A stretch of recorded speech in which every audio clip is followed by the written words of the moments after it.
The Babylon Project was our last best hope for Scott. A self-contained podcast, 1 hour long, located on the internet. A place of fun and discussion for Babylon 5 fans everywhere. A shining beacon in cyberspace, all alone in the night. It was the dawn of the 20th anniversary of Babylon 5, the year the Great War to free Bab 5 came upon us all. This is the story of the last of the Babylon podcasts. The year is 2014. The name of the place is the Babylon Project Podcast.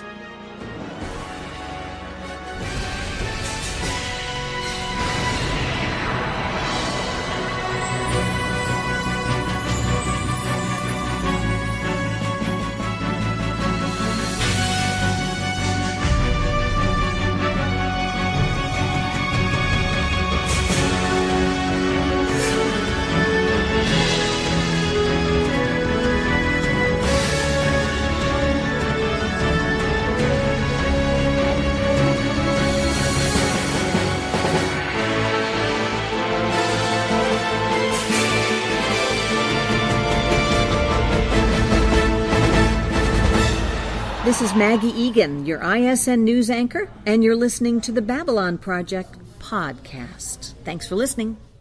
Hi there, Babylon 5 fans. Welcome to another wonderful, thrilling, exciting. Any more adjectives to add there, Jim? I think you've about got it covered. Awesome! Episode of the Babylon Project Babylon Project podcast. That's what I get for trying to put too many adjectives in there. How you doing tonight, my friend?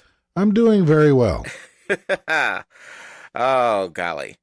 So tonight, we're going to be talking about Legacies, I believe. Yeah, that's where we're up to right now is Legacies.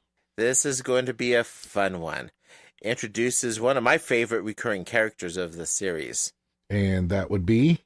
Mr. Neroon. Neroon. Yeah. You can't figure out, it's like at first, is he a good guy? Actually, you spend a whole lot of the series trying to figure out, is this one of the good guys or one of the bad guys? Or does he just have his own agenda? Yeah, I think it kind of depends if he's a good guy or a bad guy on his mood. Yeah, because I was going to say, it's sort of all of the above. Yeah. This is definitely an arc episode. No getting around that. So, you want to dive in and give us a recap, my friend? You got it. Here it is. Archive. Access. Initiated.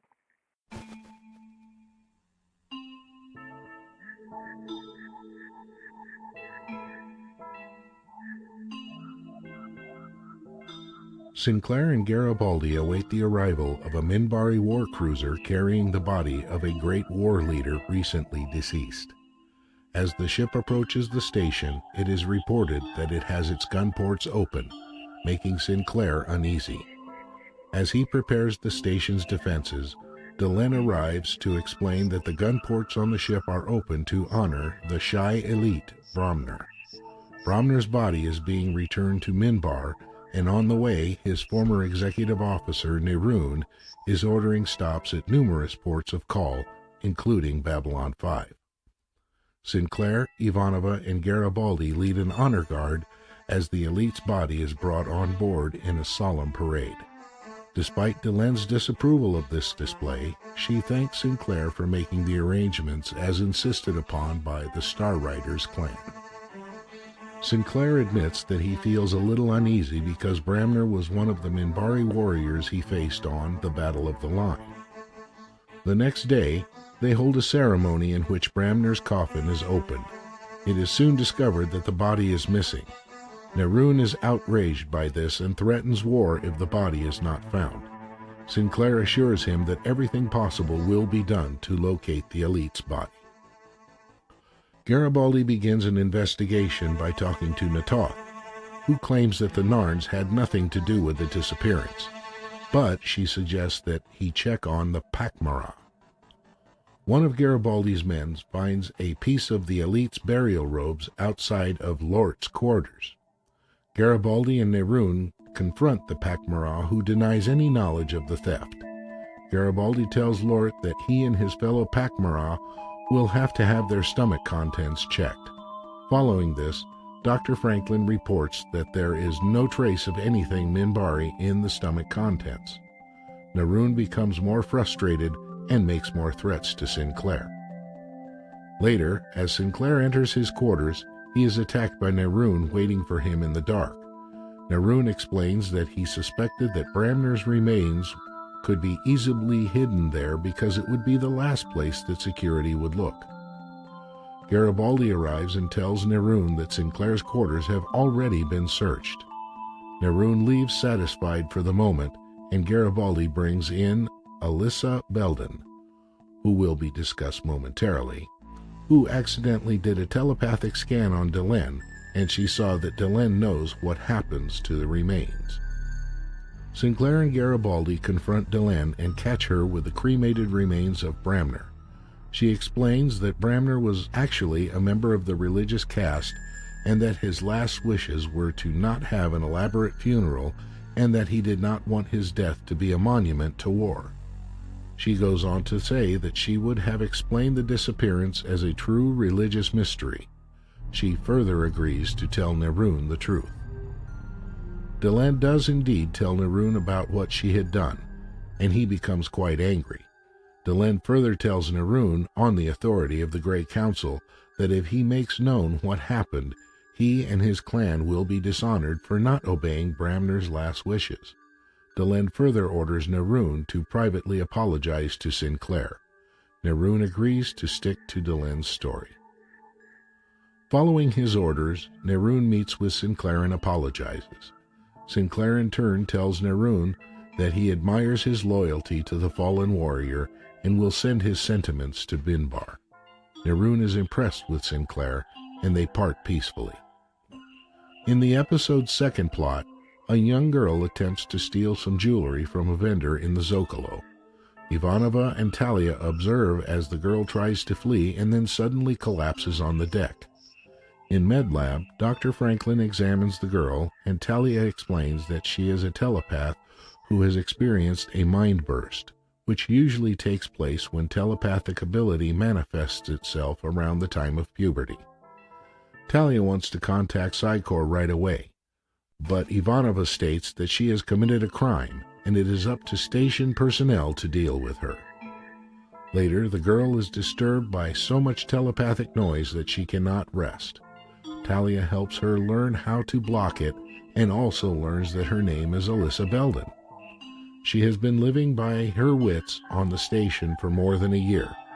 Talia again asserts that she should be with Psycor, but Ivanova again intervenes, saying that she should explore other options. Ivanova talks privately with Alyssa and tells her about her mother's experience with Psycor. Alyssa decides to explore other options. Natoth speaks to Alyssa on behalf of the Narn regime, making lots of promises. After looking into Natoth's mind, Alyssa decides not to go with the Narn proposal. Next, after yet another proposal that Alyssa be sent to the Psycor, Alyssa is taken to meet with Delenn, who explains how the Minbari respect and treat telepaths with reverence.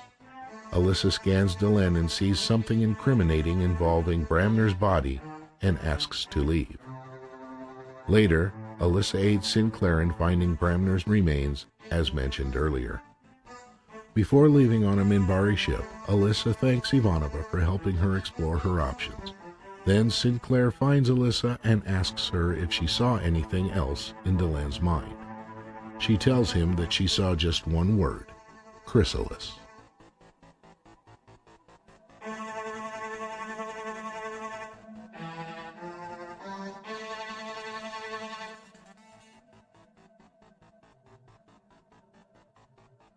Initiating plot analysis. All right, thank you, sir. Yeah, glad to do it. Neroon, played by John Vickery. John Vickery, who appeared in 5 episodes as Neroon. Yep. And in one episode, additional to that, of course, we see him without his makeup. Yeah, as a character named Mr. Wells. We'll learn more about him later on. Yeah.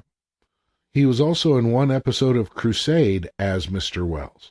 Yeah, which surprised me. I'm going to be embarrassed. I did not get to see all of Crusade. You know what? I'm more embarrassed because I haven't seen any of Crusade. It was one of those that came and went, and I've explained my rule about first seasons before. Uh-huh. And this was one of the ones that didn't make it even through the first season, apparently. So It's been on my, maybe someday list. And thanks to our podcast, someday will be someday soon. Yep. Mandatory. Well, I don't think you'll have to twist my arm for it, but Mr. Vickery has had a pretty thorough career just doing some character acting. I know with Star Trek. Yeah, he appeared on a Next Generation episode called Night Terrors. If you don't recall which that one is, it's a Deanna Troi-centric episode where the entire crew was falling asleep and there was some aliens on the other side of a subspace rift of some sort that were trying to get the Enterprise to do something for them. And Vickery was a Betazoid who had lost consciousness, and only Deanna could talk to him. This is one of my least favorite episodes of Next Generation. Yeah, I somewhat remember that. I kind of remember him actually a little bit more from Enterprise. Okay. In the episode Judgment, he was the prosecutor in the tribunal when Captain Archer was charged. Recognize the voice. Oh gosh, what a voice! The guy has got pipes like you wouldn't believe. Oh yeah. Interestingly enough, Vickery's film and television are sort of his secondary. His primary, what he really is more than anything, is a stage actor. Most notably is that Vickery originated the role of Scar in the Broadway version of Lion King. I was not aware of that. Yeah, so the guy's a Broadway actor, great credentials there, and he does a lot of regional theater. So that's very neat. Yeah, and with his voice, as you said, with his voice, that's hardly a surprise. Right. Okay, anyway, we also had an actress named Grace Una. And she doesn't have a whole lot of credits on IMDb. Her very first appearance on television was in this particular episode of Babylon 5. Yeah, I did a little look up. I could find nothing. The most significant role was a role she had in Gone in 60 Seconds. And apparently her acting career ended in 2000, because that's her last credit. Yeah, I could find nothing about her beyond that at all. Yeah. I suppose the one other thing that probably is worth mentioning is that this was an episode written by the great, the awesome, I think I'm going to skip all the adjectives this time, DC Fontana. Yeah. So we have some cred there for sure. Yeah. And we've talked about her already in the past, of course, because she did write War Prayer, and we discussed her in that context. Correct. Diving into Legacies, we open up with a Minbari war cruiser cruising in. They come through the jump gate, and they have their gun ports open. Yep, and they're still big and ugly. Yep, that's what Sinclair says. Still big and ugly. Now, this gun port open deal, Neroon's a little snarky about it. And of course, I guess we better get used to that with Neroon. Snark is his middle name, I think. Yes. In this case, Delenn, when she comes in to sort of de-escalate this situation, the gun ports are opened to honor Branmer. Correct. I think another thing that stopped Sinclair from firing on that warship was the fact that their targeting sensors weren't operating. Right, and that was one of the things that was checked. Delenn did guarantee that they would keep the gun ports closed. That only left Sinclair marginally comforted, but... Right. Now that the gun port's open, there's more. We're going to see that concept again. Yes. As a matter of fact, it's a flashback because, as I recall, the Earth-Minbari War started because a Minbari ship came in with intentions of contacting peacefully the people. However, the people of Earth, and however, it wasn't taken that way. Yeah, Minbari customs have a little bit of variance with Earth customs, and it was, the whole Earth-Minbari War was simply a big misunderstanding. Yeah. Now, if those targeting sensors had been on, I have a funny feeling that the second Earth-Minbari War would have started. Yeah, unless Delin was able to de-escalate things. It sure as heck throughout this episode seemed that Neroon was itching for a rematch. Oh, yeah. He most definitely was looking for a fight somewhere. And, I suppose after having surrendered at the end of the war, that would have been a cold slap in the face because the warrior caste was not told, I don't think, why they surrendered. No, it was something that was strictly within the Great Council. Yeah, so the Great Council ordered a surrender without an explanation, and they were winning. Who gives up when you're winning? Mm-hmm. I could note a couple of football teams that do that, but I'm not going to start that. Well, I will say this: it's not the Rams. You've got to be winning before you can give up on winning. There you go. And we've got a B story in this episode. Yes. Another incompetent. Are there any competent thieves on Babylon 5? I don't. There couldn't be. She sure wasn't very good at it. Jinxo was a little more understandable, but this girl is caught thieving. Of course, she took a mind burst, which basically is a telepath whose powers just woke up, and she got hammered every which way at once. And it just so happened that Susan and Talia were on hand to see this. Which starts a nice little tug-of-war between the two. Oh, boy. Yeah, that's for sure.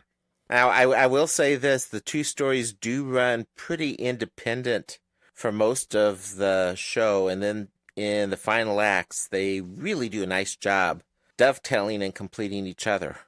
Yes, I like that. I think that storyline is to give us a little more insight into telepathy and its role in this universe. And amongst the different races, telepathy amongst the different races as well. Mm-hmm.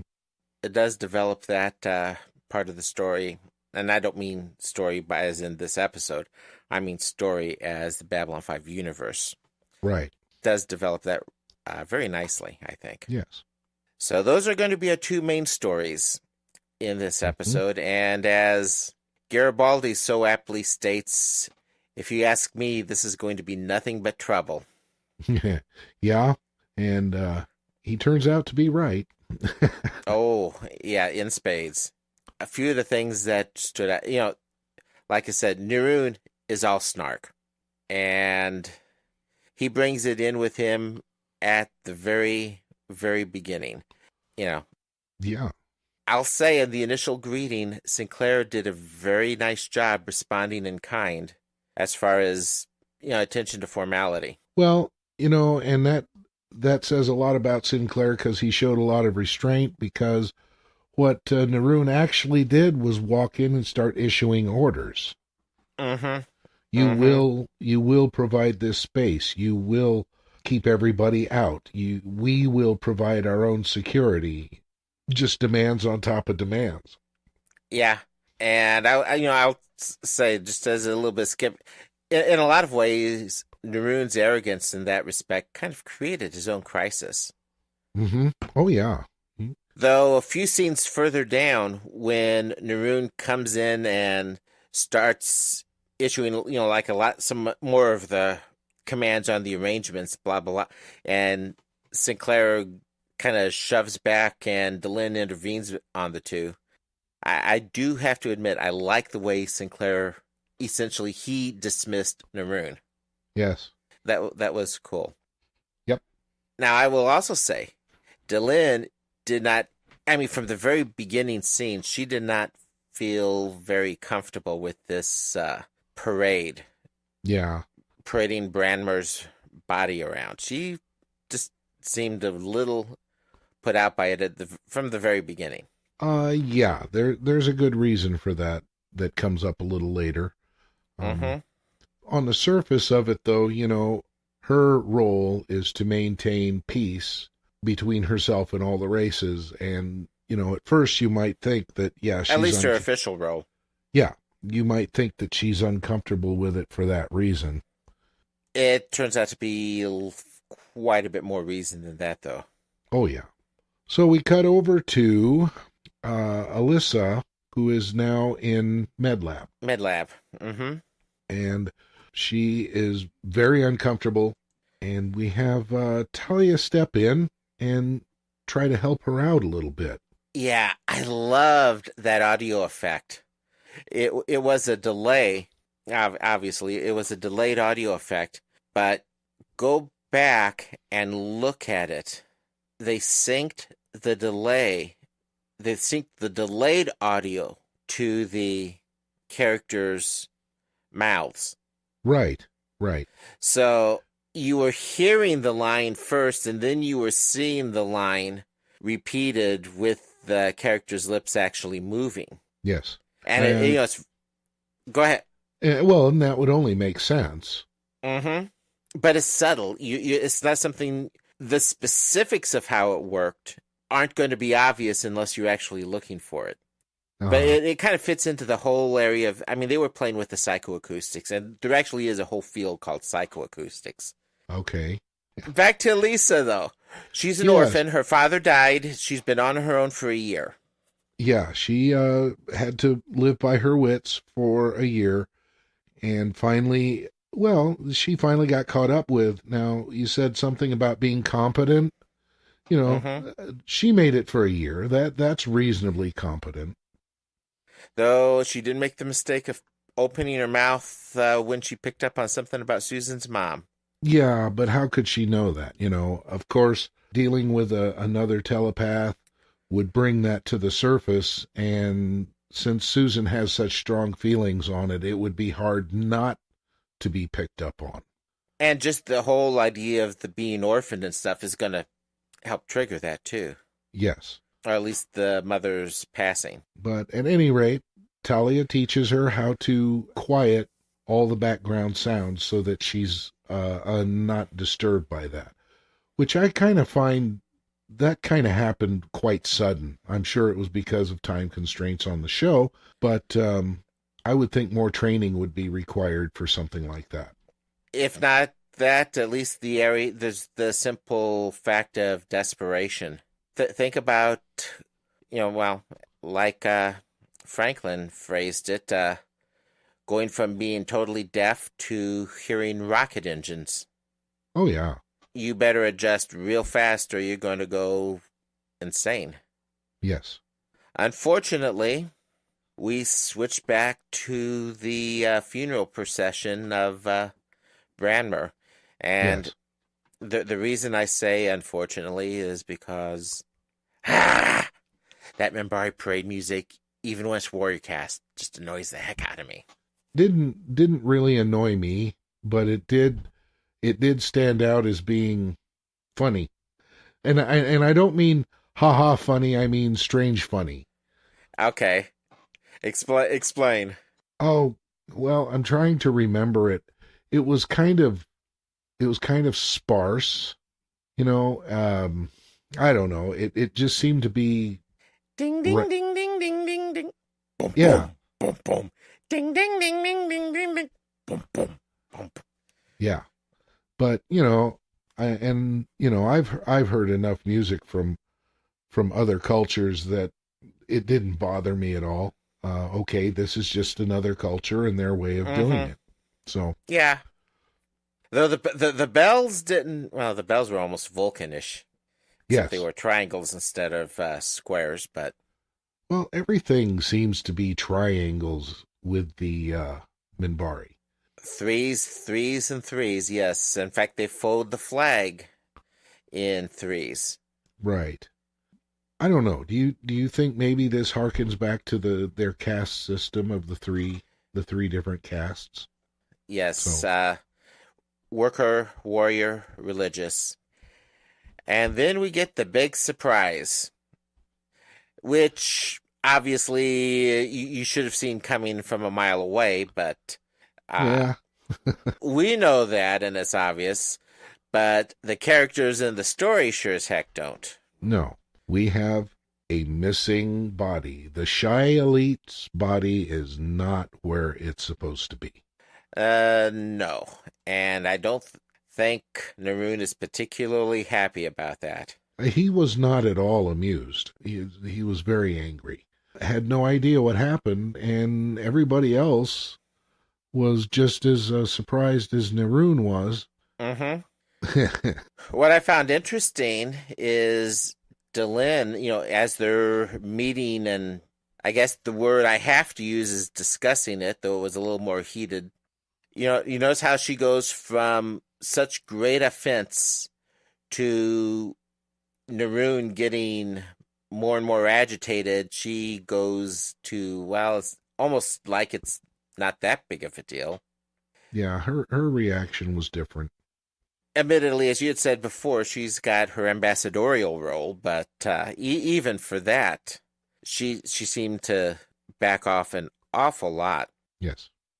Now we did too learn an important piece of background information. It was the murder of Dukat that started the Earth Minbari War here. Yeah, well, what the Minbari term as a murder, I think from a human point of view, he would be a casualty of war. Well, the war hadn't started at that point. That's correct. However, the victors are the ones that write history. And the Minbari ships arrived with looking apparently as though they were going to attack. Now, here's a question. I'm not sure, but up until this point, I don't think anyone from Earth necessarily knew what started the war. Obviously, no one knows what ended the war yet at this point. And, I mean, even amongst the Minbari, only the Great Council knows what ended the war. Right. But am I wrong on that? They really don't know yet at this point what necessarily had started the war? Thinking back over the season, I believe you're right. I don't think it's been mentioned. So, this is, I thought, the first insight into that. Yeah, I'm trying to remember why I know why the war started, but I don't remember exactly where. But yeah, at any rate. Well, it is brought up again in future episodes. Yes. We see that when Delenn goes into that dream walking state, and of course we see that again in the movie in the beginning. And you know what? Someone on Earth's side has to know why, because late delivery from Avalon, Michael York. Okay. He's racked with guilt as to why, his memory fixation on King Arthur. It's racked with guilt for him being the one who fired the shots that started the war. Ah. Okay. Now that I didn't remember. So yes, they do know. They do know why the war started. Okay. They may not necessarily know the details of it, but somewhere there's at least some record of how the war started. Right. So we get Susan saying, "There's nothing more annoying than Mr. Garibaldi when he's right." Yep, this is sort of a transition with Susan coming in, wanting to give Elisa some options. Yes. Well, all hell is broken loose on the station. We've got, we've got a missing Shy Elite, and we have a telepath who's occupying a lot of Ivanova's time. Which is actually a rather trivial issue, considering what else is going on. Yeah. I mean, the proper thing would be, hey, this is Psychor affair, turn it over to her. I need your help on this. Right. But Sinclair is willing to back her. Yeah. When they visit, she explains the situation, and he says, sure. And as you say in your notes, that's a lot of trust. Yeah. And he is really, really twitchy where the Minbari are concerned in this episode. More so than he has been in any other episode. In episodes prior to this, it seems that he's been dealing mostly with religious caste. Right. Right now, he's dealing with the Minbari that he fought against and his friends and colleagues died against. Mm-hmm. So that's definitely understandable. And, you know, when Sinclair's talking to Delenn later on, I mean, he's honest with her where Branmer's concerned. Yes. And we get in that same conversation, that's where we get to the source of her dislike about those funeral arrangements. Yeah, we find out that he's actually religious caste. By birth. By birth, yeah. Or initially. They tend not to be as favorable as towards war and the violence as the warrior caste are. Right. And frankly, from what Delenn says, Branmer would not approve of his body being paraded around like this to begin with. Right. And, you know, I think anybody in that position would also be reluctant to have that happen. Mm-hmm. You know, most of, if you recall, in the movie Patton. Yeah. Do you remember that movie? No, actually, I have never seen Patton. Oh, you should. Carl Malden plays General Omar Bradley, who was Patton's commanding officer. There's a part in the movie where Bradley tells Patton, I do this job because I was trained to do it. You do this job because you love it. Uh-huh. And we could have the same situation here with Branmer, that he was trained to do a particular job, and he didn't particularly want the notoriety for it. Yeah. And that's more or less what Delenn said. He was doing the job because he had to. Right. In his heart, he was religious caste. And boy, is that not prophetic to where the story's going to go. Yes. I mean, this is not the first time we're going to see that kind of thinking. Right. Someone who's warrior caste, but the true calling of his heart is religious. Mm-hmm. You know, one thing that's interesting is in her discussion with Sinclair, you know, she's not quite lying. She's very meticulous to not actually lie, but she's certainly not telling the whole truth. Yeah. She is leaving out a lot. Well, the Minbari seem to be good at that. And what is it that she's building? You know, I say sarcastically. And that's a great question, because she's been working on this for several episodes now.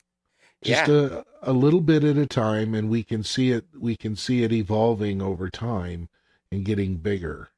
Uh-huh. I mean, is this a Minbari jigsaw puzzle? Yeah, that's what it looks like. It looks like some kind of 3D puzzle. Yep. I don't know. Maybe we'll find out later what that's about.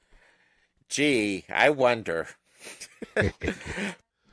So anyway, we've got Garibaldi as continuing on this, off to check the Pak'ma'ra.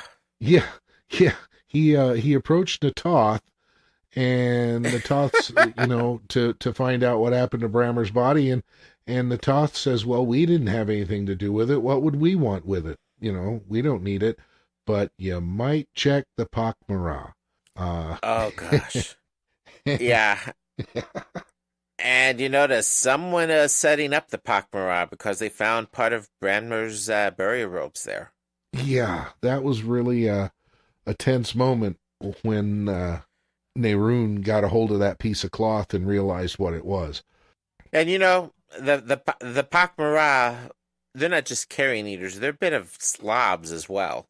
Do you notice all the nice meaty bones in the background? Yeah, I did. It was kind of nasty. Well, you gotta let them. If they're carrion eaters, you've gotta let them rot a bit before they're prepared. I guess maybe that's their kitchen, how they cook. Yeah, perhaps we can change the subject now. Okay, well, let's go back to Talia pitching all the good sides of the Psy-Corps, while Susan's warning that it's a step to the dark side. Yeah, and, it almost seemed to me as though Ivanova was taking this personally. Oh, very, very personal. Where her mother's concerned. Yeah. Yeah. And, Yeah. well, even then, she was looking, in my eyes at least, as behaving unprofessionally. Oh, I completely agree there. I mean... Yeah. And Talia, for the most part, not always, but she kept her cool. Yeah, but Susan is looking for options for her. And yes. We do get to one of those options. We see a little more of Natoth. So we see Natoth and not Jakar this episode. Orlando. Yeah. But yeah. Elisa gets an offer from the Narn. Apparently the Narn are still trying to breed telepaths. Yeah, it was a hard sell. Oh, yeah. And she does not seem all that fond of the Narn minds. No, she looked into Natoth's mind, and and what did she see? I mean, did she see the essence of the Narn mind? Did she see images of the planet itself in its ruined state? I think all of the above. Yeah. Because she had gotten some images, some ideas of Narn, but the way she described it, it's like cold reptilian nature of the mind itself that just didn't feel good with her. Well, she said she used the adjectives cold, ugly, and terrible. Uh-huh. To describe what she saw. Now, is that necessarily that the Narn mind is evil or anything like that, or is it more a case of just it's that alien? See, and I don't know. The Narn never struck me as being ugly in their thinking. They are capable of it, but so are all the other races. And when you watch Jakar's journey, I think it's just the extreme alienness of it. I mean, of the major races, barring the Vorlons, of course, of the major races, the Narn are probably the most alien. Yeah. Of the 5. So, and they're the only major race without telepaths. Yeah. Well, that's why the hard sell. They thought they could use her to rectify that situation. Keep that in mind, because that is going to be significant through the series. Well, it already has been. We've already had offers made to Lita. Uh-huh. So, but the reasons there are no Narn telepath are going to be important.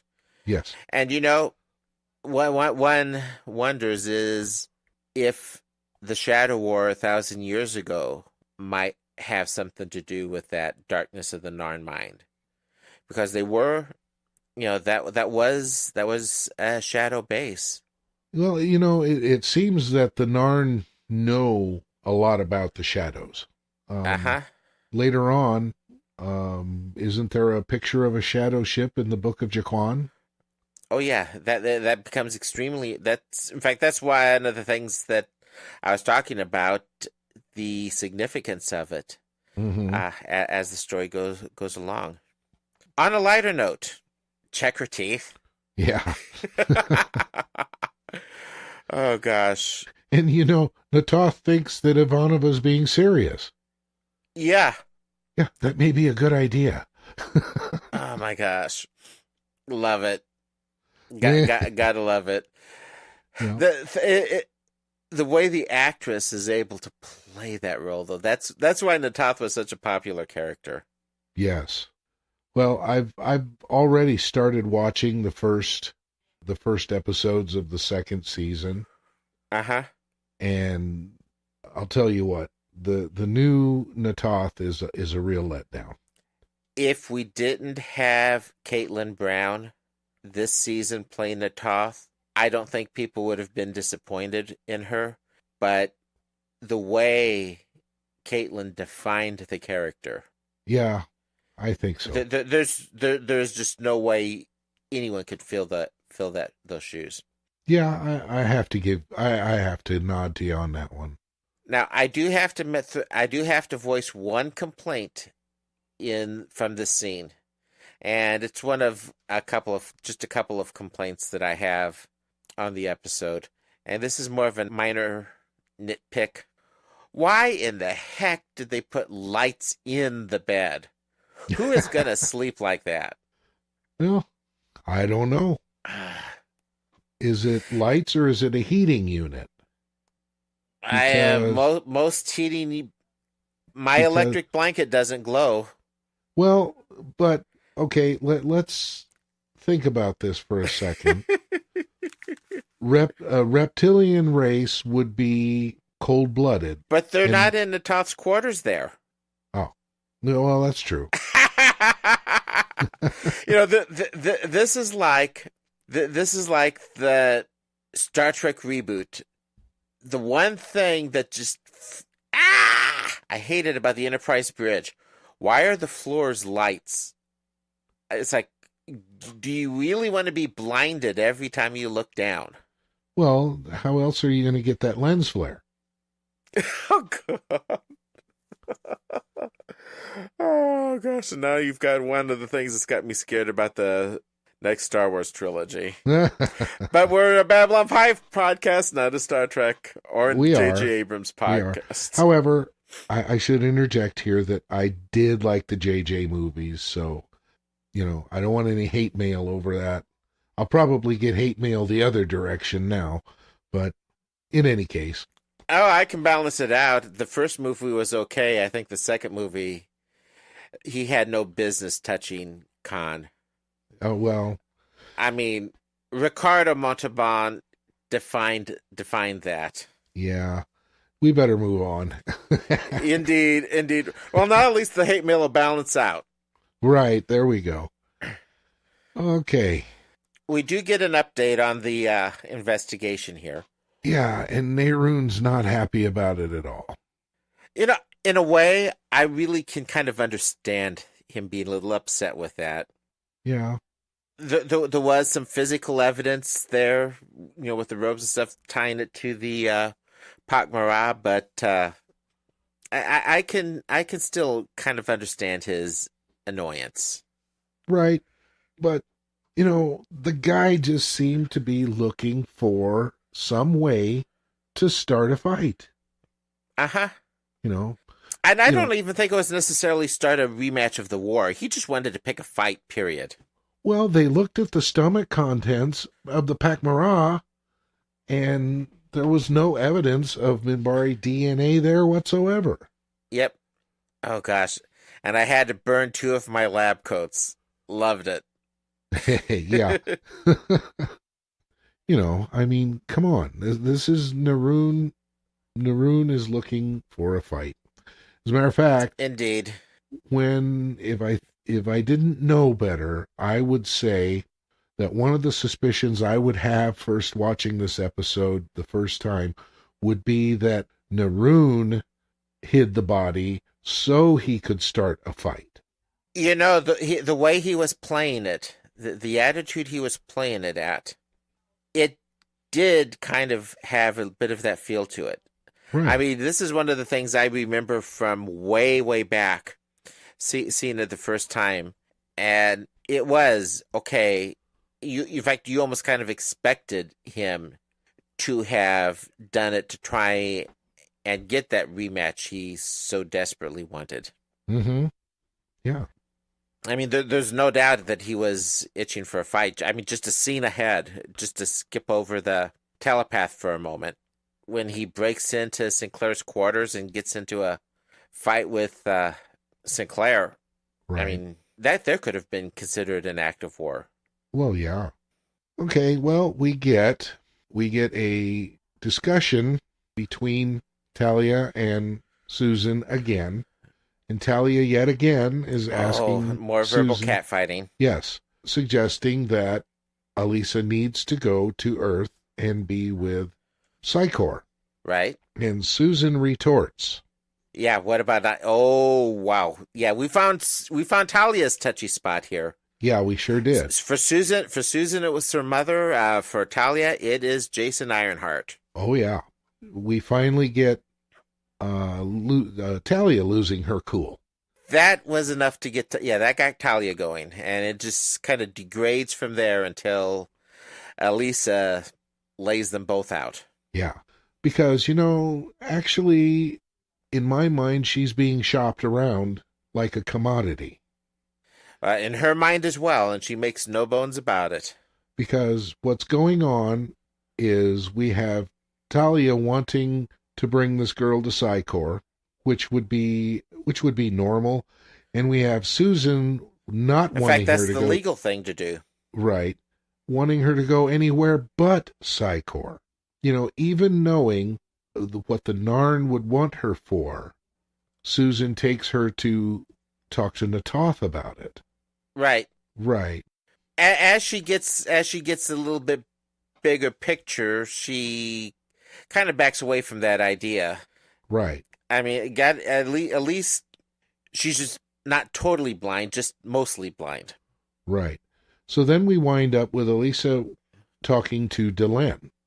Yes, and Delenn gives her sales pitch. That was an interesting conversation.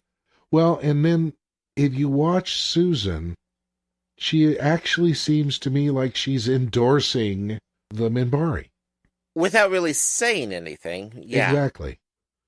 What surprised me was, all right, Delenn's explanation and how the Minbari viewed telepaths. And remember, service is one of the highest virtues of the Minbari people as a whole, not just the religious caste, but of the people as a whole. Right. One of the highest points of that service are those who are telepaths. Right. I don't know. At first, it seemed to me that Elisa's response was almost mercenary in one regard. As it works out a little later, it's not so much mercenary as it is practical. It's like, well, how do I live? She already knows she's going to get taken care of by Psychor. I mean, she has a living example in front of her.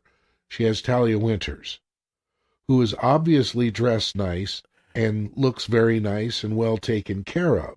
But Talia has a job that makes a living, and we see that come through a little bit later.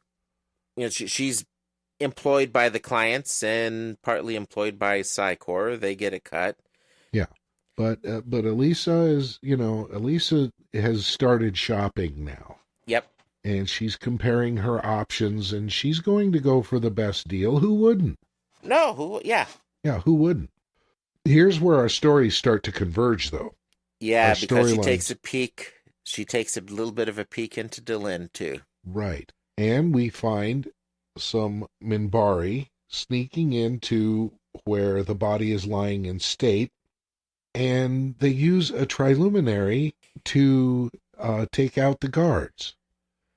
Now, what is this triluminary? It seems to be a really all-encompassing kind of thing. It's certainly a power source of some sort. I think we'll see its use from a different perspective coming up soon. And I believe there's actually more than one triluminary. I think there were three. Yeah, there are three. There are three. Of course, Minbari, 3. Right. And so Elisa sees these details, and she gets nervous. Delenn gets nervous. Right. And she needs to get away. Yeah. And, Delenn's not a telepath, but, just go back a couple of episodes to Eyes. If you're the advice to Sinclair, relax, don't try and resist, don't try and fight it, and you won't have any discomfort. So there is precedent for, non-telepaths being able to know that they're scanning. Well, and I think that was shown through when Morden talked to Delenn to ask her what she wanted, and then that symbol appeared on her That forehead. Apparently is something that's implanted to detect shadows into the Great Council. So they are aware. They are aware of what is being done to them, I think, when it comes to their minds. But what's important here is Elisa apparently has some details as to what's been going on. Yes. In fact, she asks us, it's like, is somebody looking for a body? Because that lady knows something about this missing body. Yep. Well, this is where we get the fight that you mentioned earlier between Sinclair and Neroon. All I can say about that fight is, remember when Marcus fought Neroon when Delenn became Intelza? Right. Maybe they should have gotten Sinclair to fight him. Yeah. I mean, he beat the tar out of Neroon there, or did Neroon somehow manage to get a whole lot tougher in a couple years? Right. Well, and what I wonder is, why would Delenn not tell Neroon that Sinclair's quarters were searched? Okay, fine. Let's say that she didn't get a chance to do that. She didn't have time. However, we're talking about the quarters of the station commander. Why would there not be an alarm for an unauthorized entry? I mean, don't they need to use an identicard to unlock the door? Now, that's an even better question. Yeah, that's a little bit of a plot hole there. Yeah. So, the rules... Good drama, though. Yeah, the rules have changed to set up the scene. Yep. Yep, which is, this is television. Right. But Elisa does fill in Sinclair on what she knows, and we get a quick cut to the docks where Delenn seems to be in the process of shipping some personal effects home. Yes. Except for that little guilty look. Yeah. Yeah. Right away, she's like, uh-oh, busted. Yeah. Yeah. Though the reality turns out, Delenn really is only carrying out Branmer's final wishes. Right. Which, is Neroon not aware of this? One would think so, but from what I've seen, I don't think he would care one way or the other. He's got his agenda. That's very true. And he's commander now of that ship, is that correct? Yes. Because he was the executive officer for the Shy Elite. The whole Warrior cast is more than a little bit touchy about this Earth Minbari War thing. I mean, we've got commanders that committed suicide before rather than surrender. I mean, they're not going to disobey orders. You've got, of course, we'll find out about this further along, the Trogati that disappeared. Yeah. Their level of pride is very much, in play here. So I don't think Branmer's wishes mattered as much as the clan's honor. Oh, that would make sense. Now Delenn's solution has one particular piece in it that really just annoyed me. Yeah, her explanation, or I should say, her description of how she was going to explain this away. I don't have a problem with the body disappearing or ascending to a higher state, but the piece of it where place with the gods part. Yeah. I wish Straczynski had given that a little bit better review, because I don't think he would have let that go through. Uh-huh. That is a pure plot hole. Minbari are pantheists. Uh-huh. The entire universe is deity. Right. There's no place with the gods. He would have been assumed, physically assumed by the universe. And that would have been very Minbari, in fact. But it's probably a nitpick, but it's one of those ones that has annoyed me for a very, very long time with this particular episode. Yeah. Yeah, but Delenn is going to... Sinclair concedes with Delenn on her plan, and Delenn just insists on telling Neroon her way. Yes. I like her way. Yeah. The reason that she's going to tell Neroon about this her way is because she's still concealing that she is Satai. Yeah, I had it at least concealing it to humans. Right.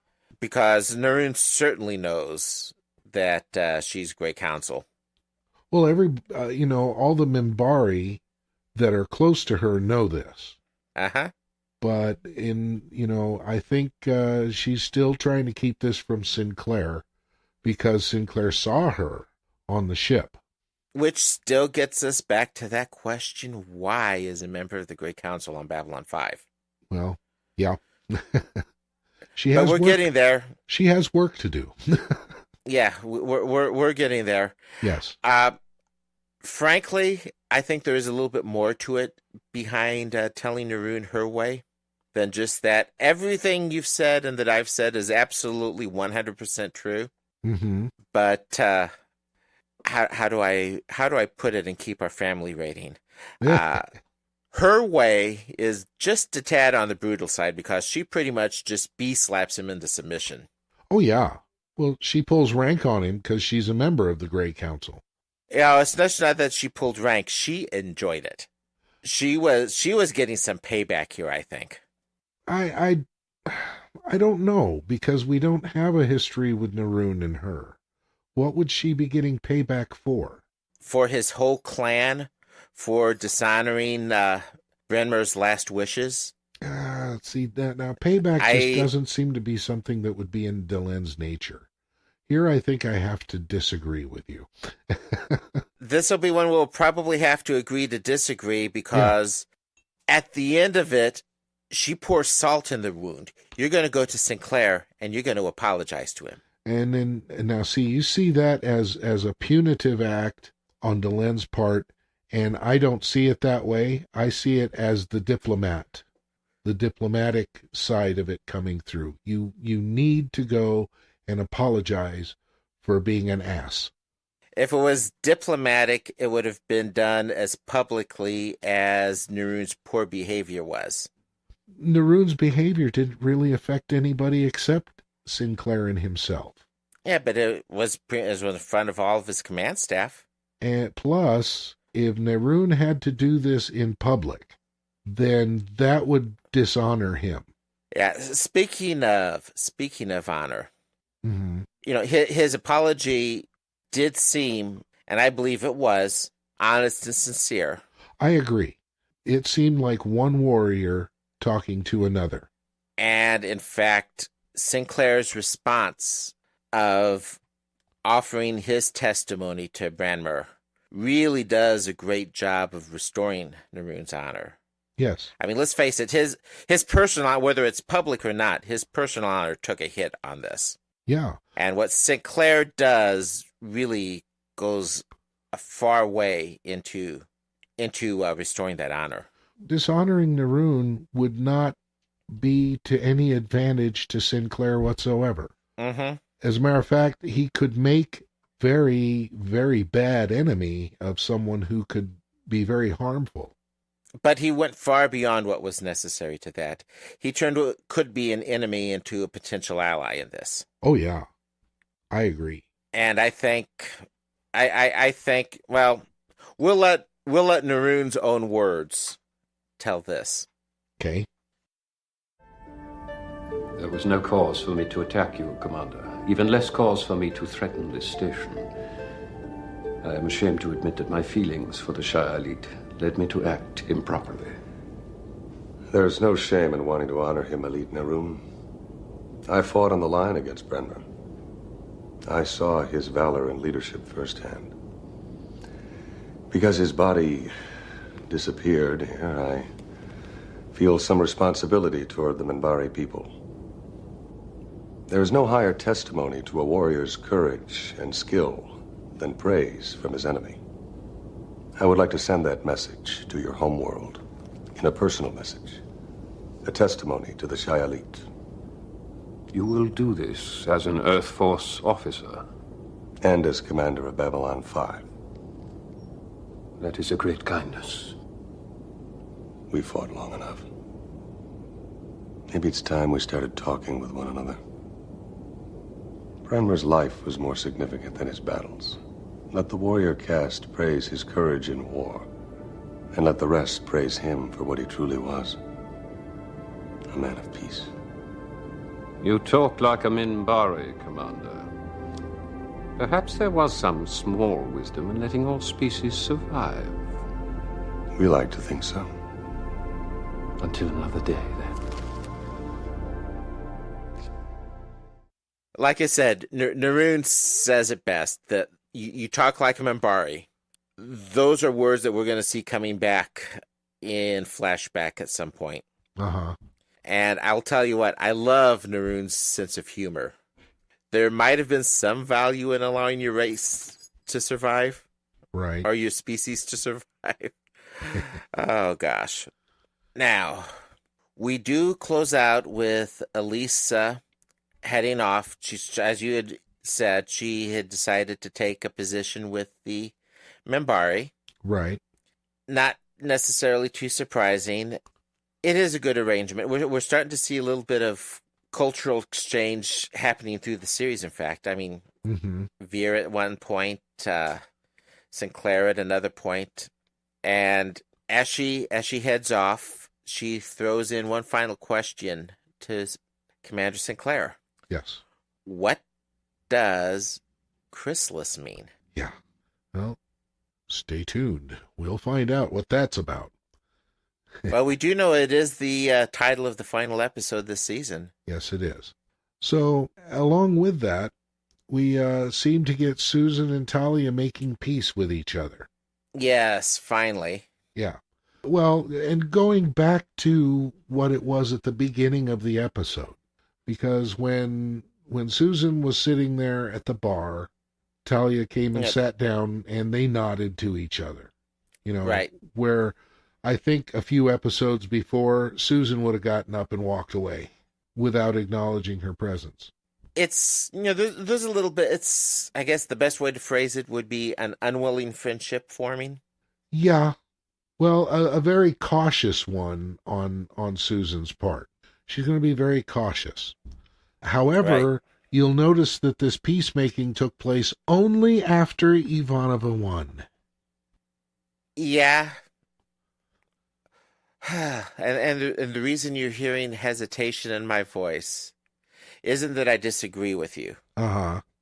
It's something that my brain keeps flip-flopping back and forth, and it has done so for a very great number of years. Well, what would have... Is it really a win by Ivanova? Especially the way Elisa dressed them down. Yeah, but from Ivanova's point of view, she didn't go to Psychor. That was a win. Yeah. Talia... I guess it's how you define... It's how you define success. Now, Talia, on the other hand, said, well, Elisa's going to go to Minbar and learn things that may help us. Uh-huh. Here, we just got to it. That's part of it's how you define success. Susan defined success only as the girl was going anywhere but Psychor. Correct.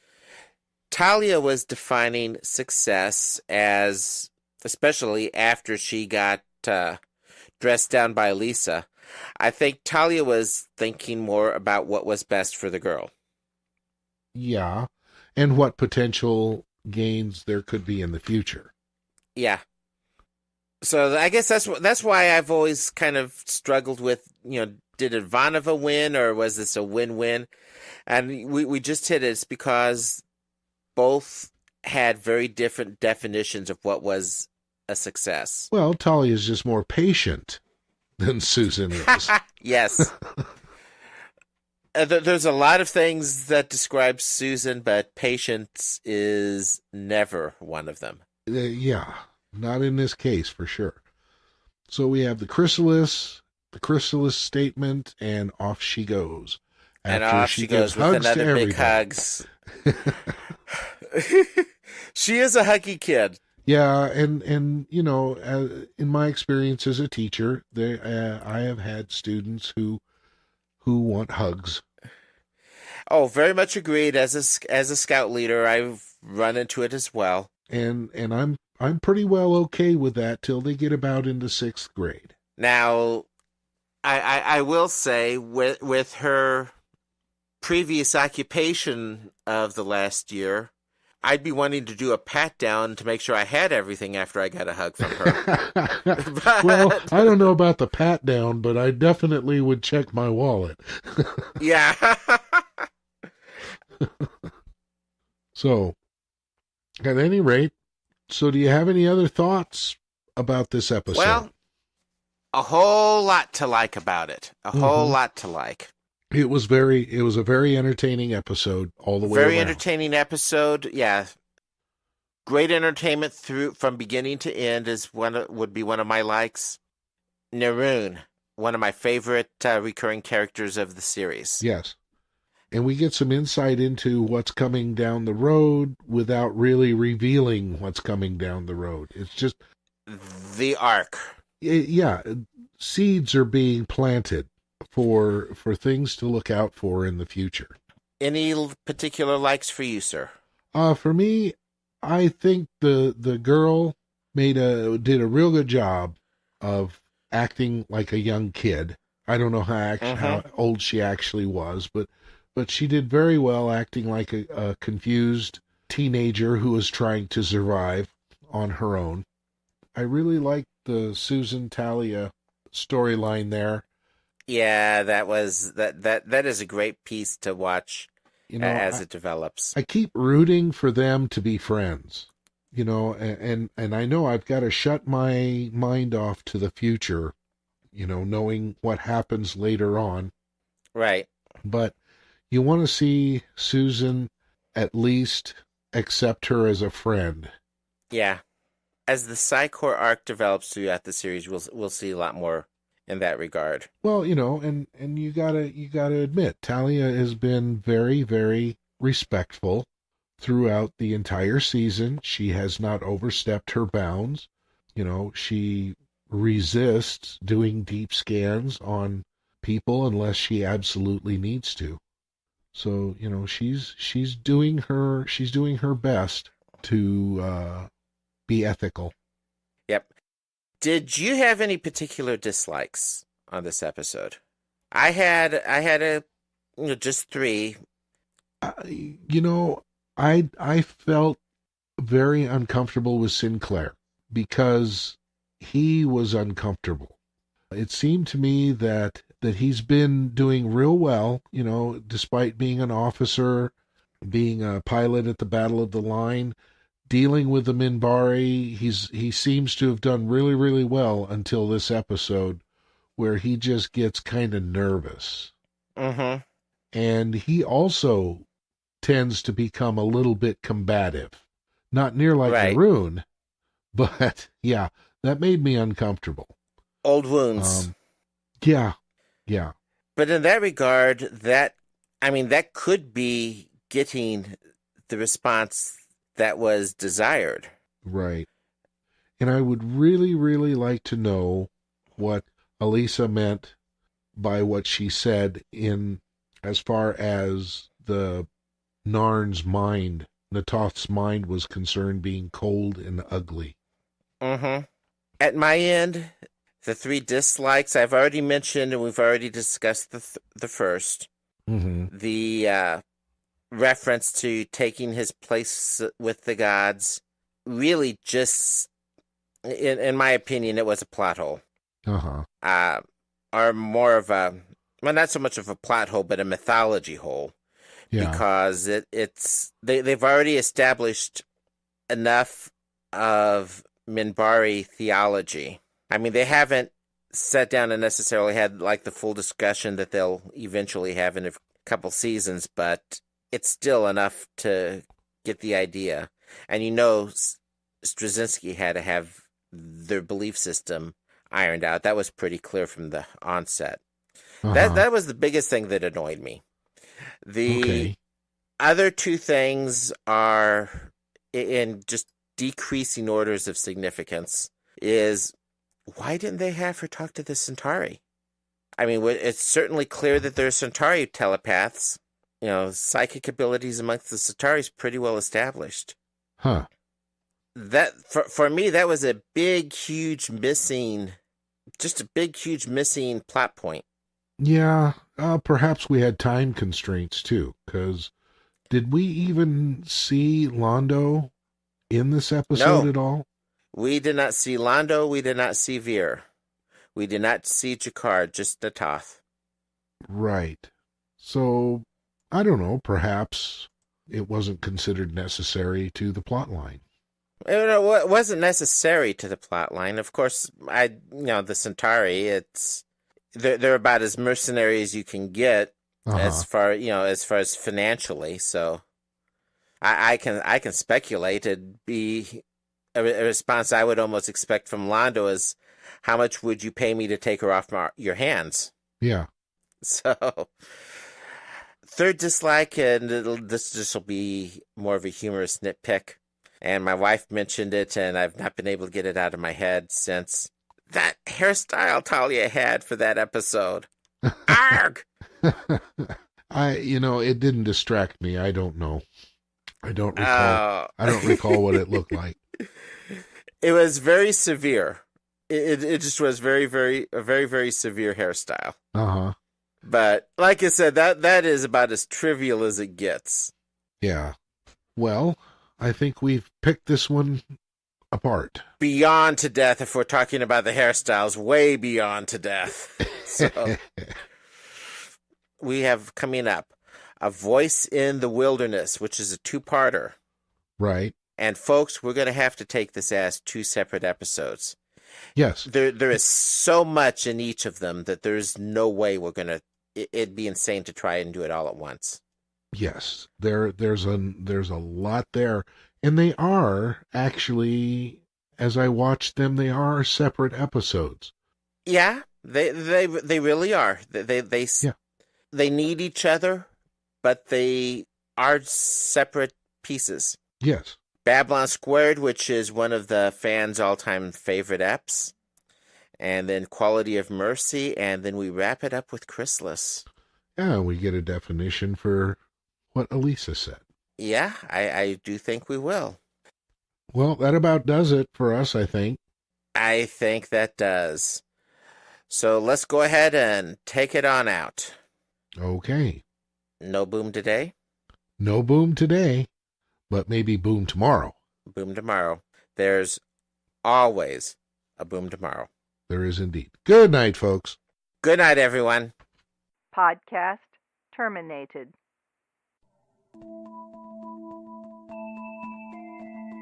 Thank you for listening to the Babylon Project podcast. You can email Raul and Jim at the Babylon Project podcast at gmail.com. You can find us on Facebook at the Babylon Project Podcast. On the internet, we are at babylonprojectpodcast.wordpress.com. To subscribe to the podcast, you can find us on iTunes, or you can subscribe to the RSS feed on the webpage.